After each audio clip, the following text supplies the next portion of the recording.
Comment lancer un business en ligne?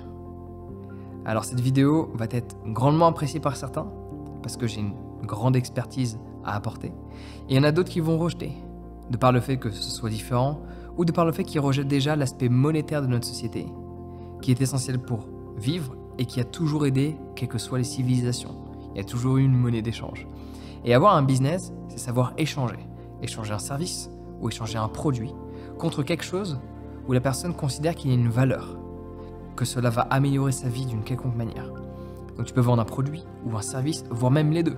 Il y a des produits qui sont alliés à un service lorsqu'ils sont vendus. Et on vit dans un monde de plus en plus digitalisé. Il y a des aspects bénéfiques, tu peux vivre où tu veux, travailler quand tu veux, et les gens se préoccupent pas de ta couleur de peau, pas de ton look, pas de ton apparence, pas de ta religion, pas de quoi que ce soit, parce qu'en fonction de ce que tu fais, tu peux être anonyme. On va prendre ça dans une demi-mesure, anonyme dans ce que tu fais, on va dire. Donc il y a de grandes utilités à lancer un business en ligne. Et j'ai fait plein de choses dans le monde numérique, comme tu peux voir. J'ai créé plusieurs sociétés, des sociétés de produits physiques, des sociétés de produits virtuels. Et j'ai envie de te partager le cœur de ce que je considère comme étant essentiel pour lancer un business en ligne. Il ne faut jamais déjà rejeter l'aspect monétaire. Parce que l'aspect monétaire, le rejeter fait en sorte que tu te mets dans une position où tu ne vas pas apprendre de comment les choses fonctionnent. Il y a longtemps, j'ai rejeté l'aspect monétaire. Je me suis retrouvé à manger des conserves et à faire de la musique dans la rue, non pas pour le plaisir, mais par nécessité. Tu ne veux pas expérimenter cela. Donc ne rejette pas quelque chose qui est présent et qui a été présent dans l'ensemble des civilisations humaines jusqu'à présent. Et ça risque de continuer. Même si les monnaies peuvent évoluer, il y aura toujours une monnaie d'échange.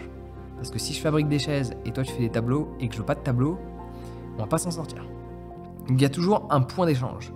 Donc avoir un business en ligne, c'est déjà comprendre quelle est la valeur que tu peux ajouter au monde. Ça semble vraiment abstrait, mais cela ne l'est pas. Si tu veux créer un business en ligne, avant de créer quoi que ce soit, évidemment il y a des gens qui vont te dire voilà, c'est les business à faire en 2022, ça c'est les business à faire en telle année. Si tu fais ça, il y a de grandes chances que oui, tu pourras peut-être gagner un peu d'argent sur l'instant, mais tu finiras par abandonner.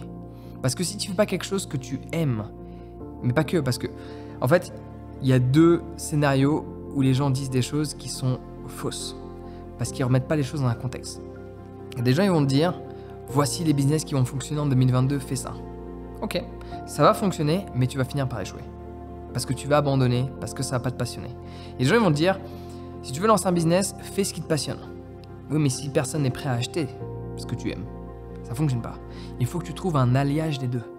Faire quelque chose que tu aimes, où les gens voient une valeur. Créer un service de par tes compétences, où les gens peuvent voir en quoi cela peut leur être bénéfique. Ou vendre un produit que toi tu apprécies et que d'autres apprécient aussi. Allier l'aspect utile des gens et l'aspect passion. Et à ce moment-là, tu n'abandonneras pas parce que tu aimes ce que tu fais et les gens achèteront parce qu'ils ont besoin de ton service ou besoin de ton produit. Donc pour créer un business tout court, il faut cette notion. Après, pour créer un business en ligne, j'ai juste envie de dire quelque chose. Si tu as envie d'avoir un business en ligne, si tu as envie de te lancer, tu le fais aujourd'hui. Aujourd'hui, en 30 minutes avec ton téléphone, tu peux créer un statut d'auto-entreprise. Personnellement, c'est pas ce que j'ai fait. J'ai voulu une société, du coup, j'ai créé une société. J'ai pas fait auto-entreprise, société, holding, etc. J'ai fait ce que je voulais faire. Il y a des gens dans ce monde qui veulent une société, ils vont créer un statut d'auto-entreprise. Erreur. Parce que tu te limites dans ton propre expansion. Même si tu peux changer par la suite, tu te limites toi-même. Tu te dis, ah ben je suis peut-être pas capable, donc je prends ça. Si tu veux une société, crée une société. Si tu veux pas une société, mais que tu veux avoir une petite activité, ben ouvre un statut d'auto-entreprise et cela se fait aujourd'hui en un claquement de doigts. Ouvrir une société, ça prend un peu plus de temps parce que du coup, tu passes par des comptables pour rédiger les statuts, pour éviter d'avoir des problèmes par la suite, faire en sorte que tout soit clean dès la constitution.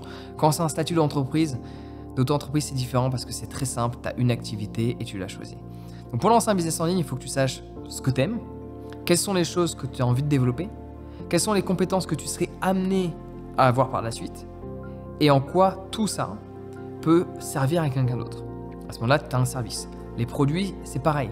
Quels sont les produits que tu vois que les gens, selon toi, aimeraient, selon eux, aimeraient, et tu essaies de combiner le tout. Après, pour vous lancer un business en ligne, évidemment, il y a plein de trucs basiques. choisir un site internet. On vit dans un monde où tu n'as plus besoin de trouver un développeur web. Avoir un développeur web, c'est bien quand tu génères beaucoup d'argent.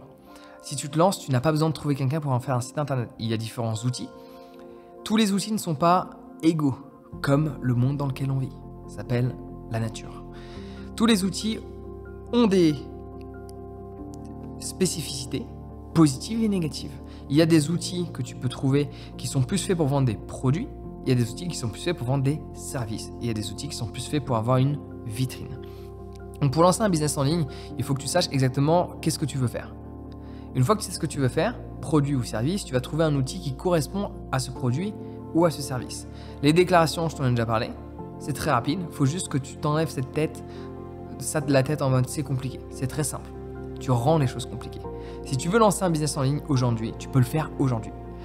Je sais, je me répète, mais je crois que je ne me suis pas assez répété parce que je sais qu'il y a des gens dans cette vidéo qui ont envie de lancer une activité, quelle qu'elle soit, diverses et variées, où ils vont juste reporter à demain. Si tu as envie, en fait, tu le fais aujourd'hui. Si tu procrastines aujourd'hui, tu procrastineras demain. It is a fact. Prends en considération aussi cela. Quand tu crées quelque chose, que ce soit un produit ou un service, il y a deux notions différentes. Il y a une notion où tu peux ne pas avoir du personal branding et une notion où tu peux avoir du personal branding. C'est-à-dire qu'il y a une notion où il y a juste la marque en tant que telle et une notion où il y a la marque et le personal branding, c'est-à-dire toi. C'est-à-dire que les gens adhèrent à qui tu es et achètent le produit de par qui tu es. Et aussi, il y a des gens qui vont acheter uniquement le produit de par le produit en tant que tel. Donc tu peux jouer sur ces deux aspects pour faire en sorte que les gens aient confiance en qui tu es. Prends en considération que un produit qui fonctionne, c'est un produit qui est qualitatif parce qu'il y a toujours la valeur perçue, la valeur réelle. Et il faut absolument que la valeur réelle soit au rendez-vous. Sinon, les gens ne rachètent pas. À l'heure d'aujourd'hui, dans mon activité, les gens qui s'inscrivent à une formation s'inscrivent à une deuxième et une troisième. Pourquoi ? Parce qu'ils sont satisfaits de la première formation qu'ils ont achetée. Ils ont acheté une formation, ils ont vu que en fait, à l'origine, la personne, avant qu'elle l'achète, elle a un doute. Donc, du coup, ce qu'on appelle, c'est du marketing. C'est tu fais en sorte qu'il y ait une valeur perçue. Parce que la personne n'est pas au courant. Même si c'est une recommandation, moi, il y a beaucoup de gens qui recommandent notamment ma formation sur la méditation. Ça reste une valeur perçue. Cette personne s'y inscrit, elle dit que ça fonctionne, mais moi, j'ai toujours un doute. C'est valeur perçue. Une fois que la personne s'inscrit, il y a la valeur réelle. Si la valeur réelle est inférieure à la valeur perçue, c'est-à-dire que c'est de la merde, la personne ne rachètera pas. Et tu n'auras pas de business. Si la valeur réelle excède la valeur perçue ou au moins est égale à la valeur perçue, la personne va se dire « Ah ouais, je peux lui faire confiance, du coup je peux acheter une autre chose, un autre produit dont j'ai besoin, un autre service dont j'ai besoin. » Parce que la relation de confiance s'est créée. Il y a des gens qui vivent dans le doute toute leur vie. Ça, on ne peut rien y faire. Il y a des gens qui osent faire confiance. Moi, tu vois, chaque jour, on a des nouveaux clients. Donc il y a des gens qui, jusqu'à présent, il y a des gens qui achètent une formation alors qu'ils me suivent depuis 4 ans, ils achètent 4 ans plus tard. 4 ans pour développer une relation de confiance. Que fais-tu dans tes cercles d'amis ? Ça va être compliqué quand même. S'il faut 4 ans pour faire une relation d'amis, ça va être complexe. Bon, il y a des gens, ils me découvrent en une semaine, ils me font confiance. Et après, ils voient la qualité de ce que je leur propose.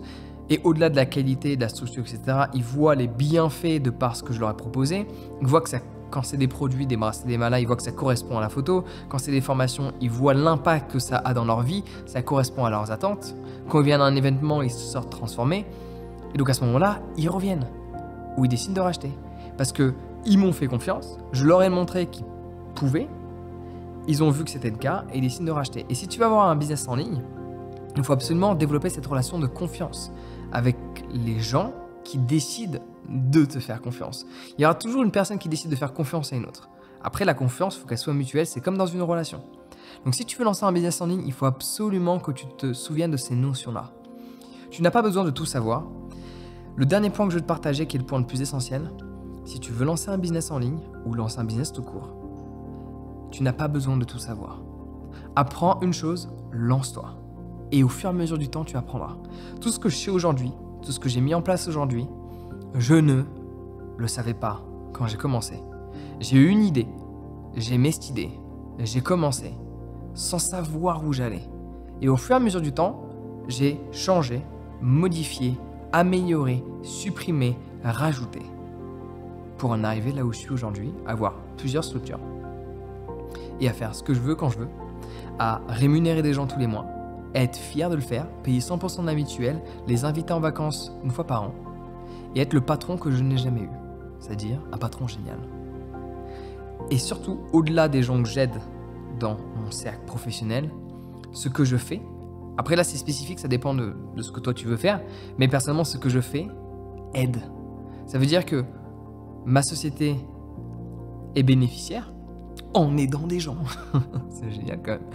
Les gens que je paye tous les mois, je les paye parce que j'ai aidé plein de gens. Plus j'aide de gens, plus je peux payer des gens. C'est juste génial, j'adore ce principe. Donc essaie de trouver quelque chose qui fonctionne comme ça, mais souviens-toi que tu n'as pas besoin de tout savoir. Lance-toi avec rien que les informations que je te donnais, tu peux te lancer. Après, si tu veux en savoir plus, j'ai créé une formation qui justement suit mon parcours et qui te donne toutes mes expériences dans comment lancer un business en ligne, dans les traits spécifiques, dans quel site choisir, pourquoi ce site, pourquoi pas ce site, pourquoi cliquer là, pourquoi faire ceci, pourquoi pas faire ceci.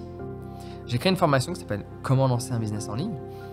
Le lien est dans la description, tu peux cliquer, t'y inscrire, le prix est ultra accessible si tu veux vraiment lancer une activité. Si tu veux juste regarder comment ça fonctionne, ne paye pas, je te le dis, parce que sinon ça ne sert à rien. Si tu veux lancer une activité en ligne, genre là, tout de suite cette semaine, enfin, quand je dis tout de suite cette semaine, c'est aujourd'hui tu crées un statut. Et cette semaine, tu lances le process de tout ce que tu fais. Si c'est ton cas, tu peux t'inscrire à ma formation, lancer un business en ligne, et cette semaine, t'es lancé.